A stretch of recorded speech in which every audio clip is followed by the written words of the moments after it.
त्या दिवशी कन्सेप्ट आजही मला समजत नाही.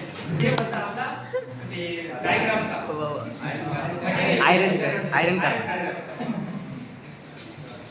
मला वाटतं त्या दिवशी आता मला याच्यासमोर काहीच समजलं नाही. मग नंतर मी काय केलं, दररोज जे शिकवतात ना तेच ऍक्टिव्हिटीज वाचायचं लिहायचं.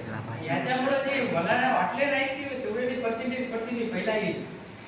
तरी आता झालं ते तसेच आता फ्लो माझा तसा जाईल तसंच अभ्यास करतो. फक्त आता थोडीशी प्रॉब्लेम झाली आहे, कारण सर शिकवणारे आहे ना एचओडी सर आहे ते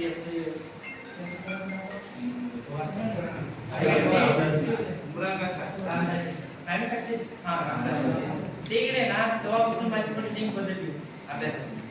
तिथून पर्सेंटेज कमी होतील असं मला वाटलं होतं, पण पडले 88. आय डोंट नो ते कसे पडले ती चेक करायला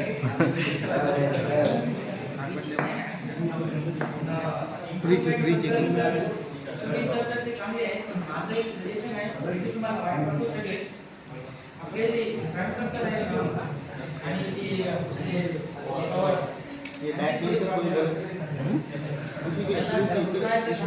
किरण बोलेंगे मित्रांमुळे मला खूप फायदा झालेला आहे.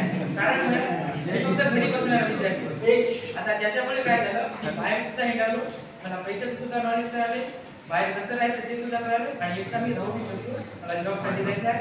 थँक्यू तुमच्याबद्दल.